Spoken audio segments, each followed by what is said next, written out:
Welcome back to one more mini vlog. Today mini vlog వచ్చేసి ఇంత ఎండలో ఎక్కడికి వెళ్తున్నా అనుకుంటున్నారా?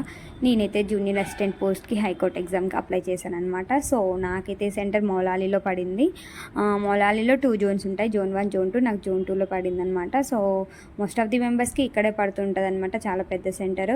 ఇంకేంటంటే చాలామంది వాళ్ళ ఫ్యామిలీస్ తోటి, మ్యారీడ్ వాళ్ళు వాళ్ళ హస్బెండ్స్ తోటి వచ్చారు. నాలాగా ఫ్యామిలీకి దూరం ఉన్న వాళ్ళు మాత్రం బస్సు కానీ ర్యాపిడో కానీ బుక్ చేసుకొని వస్తూ ఉంటారనమాట. సో ఇప్పుడైతే నేను లోపలికి వెళ్తూ ఉంటాను ఎగ్జామ్కి. సో ఎగ్జామ్ అయిపోయాక వచ్చి చెప్తాను. హాయ్ అండి, ఇప్పుడే నా ఎగ్జామ్ అయితే అయిపోయింది. సో బయటికి రాగానే చాలా అంటే చాలా ట్రాఫిక్ ఉంది. ఫస్ట్ అయితే ఈ ట్రాఫిక్ నుంచి క్రాస్ అవ్వాలన్నమాట. సో ట్రాఫిక్ అయిపోయింది. ఇంకా అలా వెళ్తూ ఉండగా నాకు బాడీ కొంచెం డిహైడ్రేట్గా అనిపించింది. సో ఒక వాటర్ మిలన్ జ్యూస్ తాగుదామని షాప్కి వెళ్ళి వాటర్ మిలన్ జ్యూస్ తాగి వెళ్ళిపోయాను అనమాట. So this is all about my day. So please stay tune for more videos and do subscribe to my channel.